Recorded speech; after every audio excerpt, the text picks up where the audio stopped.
با تازه‌ترین تحولات تاجیکستان و جهان شما رو در برنامه اخباری آزادی آشنا می‌کنیم. سلام بینندگان عزیز، موضوع امروز 28 نوامبر از این قرارند. وزارت کارهای داخلی روسیه از اول سال جاری تقریباً 60,000 اجازتنامه کاری مهاجران یا پتنت را لغو کرده است.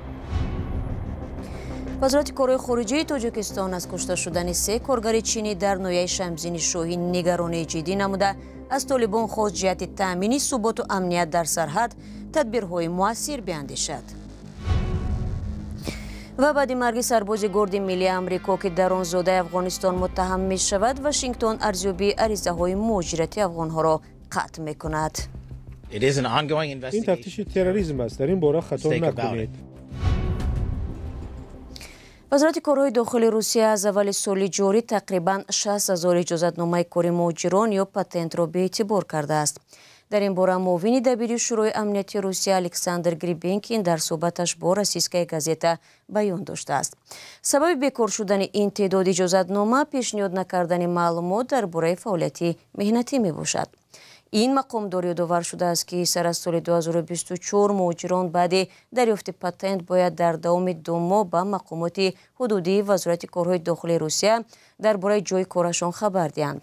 در عکس حال پتنت به اعتبار دانسته می شود و برای حضور مهاجران در قلمرو این کشور اساس شدن نمیتواند. در روسیه شهروندان خارجی حق ندارند که به پتنت کار کنند. پروانه کار باید منتظم دراز و پول هر ماه آن پرداخت کرده شود، وگرنه شهروند خارجی حق دریافت درآمد رسمی را از دست می‌دهد. شروع از 1 январи سال آینده پتنت برای مهاجران کاری در منطقه‌های گوناگون روسیه بالا می‌رود. از جمله مهاجرانی که در مسکو کار می‌کنند برای پتنت به جای 8900 روبل 10,000 روبل پرداخت خواهند کرد. وزارت امور خارجه پاکستان کشته شدن 3 شهروند چینی در تاجیکستان را حمله شریرانه تروریستی و تهدید جدی برخواسته از خاک افغانستان خوانده محکوم کرده است. وزارت امروز با نشر یک بیانیه رسمی همچنین به حکومت تاجیکستان و چین اظهار همدردی نموده است. وزارت امور خارجه تاجیکستان خبر داد که شب 26 نوامبر در نتیجه حمله مسلحانه به قرارگاه یک کارخانه ظرفشویی در ناحیه شمزین شاهین 3 کارگر چینی کشته شدند. طالبان در واکنش به این حادثه گفت که این حمله توسط گروه‌های انجام شده است که هدفشان ایجاد بی‌ثباتی و بی‌اعتمادی میان کشورهای منطقه می باشد. رادیو آزادی بعضی از جزئیات نوی این حادثه را آشکار نمود که در گزارش همکارم طاهری سفر می بینیم. گزارش در اساس نوارهای کاربران تهیه گردیده است. جزئیات حمله مرگبار به کارگران چینی در مرزی تاجیکستان با افغانستان آشکار شد. در نتیجه حمله افراد مسلح از کشور همسایه در ناحیه شمسین شاهین در شب 26 نوامبر 3 شهروند چین کشته شدند. 3 منبع علیحده در مقامات به رادیو آزادی گفتند یک شهروند دیگر چین در جریان تیراندازی سخت زخمی شده است و حالا در شفاخانه مرکزی شهر کولاب بستری است. به قول مقامات که نخواستند نامشان برده شود، سفیر چین در تاجیکستان روز 27 نوامبر به عیادت شهروند کشورش به کولاب آمده است. جسد قربانیان حمله را از کولاب به دوشنبه بردند تا از آنجا به وطنشان انتقال بدهند. قربانیان حمله از 30 تا به 45 ساله بودند و به قول مصاحبان رادیو آزادی تیر زیاده خوردند. وزارت کارهای خارجه تاجیکستان روز 27 نوامبر گفت حمله شب 26 نوامبر از قلمرو افغانستان به قرارگاه کارمندان شرکت ظرفشویی با نام شاهین اسم صورت گرفت.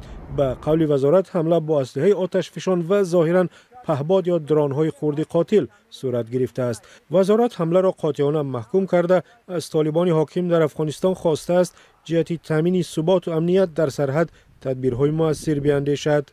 تحقیق حمله ادامه دارد و به گفته منبع‌ها بعد از این حادثه با دستور سفیر چین کارگران باقی‌مانده چینی در کارخانه شاهین اسم واقع در دره زربوز در ساحل رودخانه 5 به دوشنبه برگشتند. این محل با ولایت بدخشان افغانستان هم مرز است. ماه نوامبر سال گذشته هم در نتیجه حمله افراد مسلح به این کارخانه ظرفشویی 1 شهروند چین کشته شد و 4 کس دیگرشان و 1 شهروند دیگری تاجیکستان زخم برداشتند. روز پنجشنبه 27 نوامبر پرزیدنت آمریکا دونالد ترامپ اعلام کرد که تا زمان احیای نظم و ثبات کشور مأموریت زیر رهبری او ابداً متوقف نمودن مهاجرت شهروندان به اصطلاح عالم سوم را پیشنهاد خواهد کرد. дар шабакаи иҷтимоии Truth Трамп навишт ки ӯ тақдими имтиёз ва кӯмакҳо ба афродеро ки шаҳрванди амрико нестанд қатъ мекунад. Президенти амрико ҳамчунон ҳушдор додааст он муҳоҷироне ки шаҳрванди амрико ҳастанд вале сабабгори нороҳатӣ дар дохили кишвар ва таҳдид ба амният ба шумор мераванд ва ё тамаддуни ғарбиро қабул надоранд, аз шаҳрвандии амрико маҳрум ва аз амрико ихроҷ хоҳанд шуд. Ин изҳороти Трамп пас аз он нашр шуд ки як муҳоҷир аз Афғонистон дар маркази Вашингтон ба сарбозони горди миллӣ бо силоҳи оташфишон ҳамла кард. Дар натиҷа яке аз онҳо фавтида, дигаре маҷрӯҳ мебошад. Тафсилот дар гузориши ҳамкорам Муъмин Аҳмадӣ. дар пай ҳамла ба сарбозони горди миллӣ дар пойтахти иёлоти муттаҳидаи амрико ки бо марги яке аз онҳо ва ҷароҳати дуввумӣ дар наздикиҳои қасри сафед ба анҷом расид, иёлоти муттаҳида арзёбии дархостҳои муҳоҷирати марбут бо Афғонистон ва шаҳрвандони ин кишварро мутаваққиф мекунад. شامی پنجشنبه در این باره پرزیدنت ایالات متحده آمریکا معلومات داد. سارا بکستروم از ایالت ویرجینیا غربی یکی از اعضای گارد ملی انسانی محترم با عزت و پیشقدم که خدمت را در ماه یونیو سال 2023 آغاز کرد، از زخم‌های برداشته‌اش درگذشت. با گفته رئیس جمهوری آمریکا، عضو دیگری گارد ملی که در تیراندازی 26 نوامبر جراحت برداشته بود، اندریو والفی 24 ساله است که طبیبان برای نجاتش مبارزه میبرند. وزارت امنیت داخلی ایالات متحده آمریکا ابراز داشت که فرد متهم با حمله رحمان الله لکنوالی 29 ساله که در تیراندازی با سربازان گارد ملی زخمی شد، حالا در بازداشت است. با قول ترامپ، لکنوال ماه سپتامبر سال 2021 وقتی بیرونشوی به سر و سامانی نیروهای آمریکا از افغانستان و سر قدرت آمدن طالبان به آمریکا کوچ بست. ترامپ افزود که اکنون مأموریت زیر رهبری او پرونده های تمام شهروندان افغانستان را که در دوره ریاست جمهوری بایدن به آمریکا مهاجرت کردند بازبینی میکند. با نوشته خبرگزاری رویترز، لکنوال 10 سال در ارتش افغانستان خدمت و در آن دوره به نیروهای ویژه ایالات متحده آمریکا نیز کمک کرده است.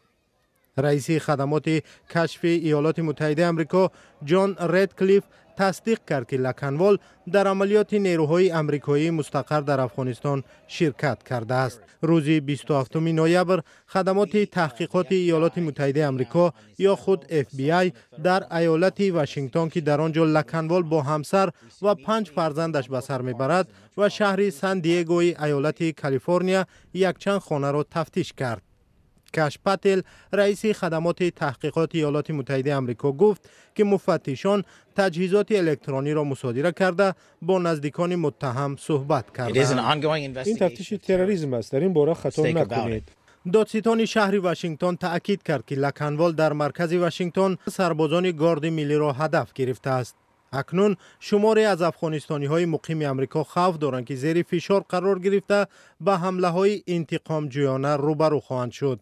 وزیر جنگی آمریکا پیت هگست تصمیم گرفته است برای تحکیم نظم و ثبات در پایتخت آمریکا باز 500 سرباز دیگری گارد ملی را مستقر کند. ارسال بحث برانگیز سربازان گارد ملی برای تأمین نظم و ثبات در شهرهای بزرگ آمریکا از طرف حکومت ترامپ بار دیگر در مورد توجه حلقه‌های سیاسی قرار گرفته است. سلام، اگر خط و خبر می‌خواهید ما داریم. نوید بامدادی، سرخط خبرها، اخبار تاجیکستان و جهان، گزارش‌ها و تحلیل‌ها. چی می‌گذرد و چرا؟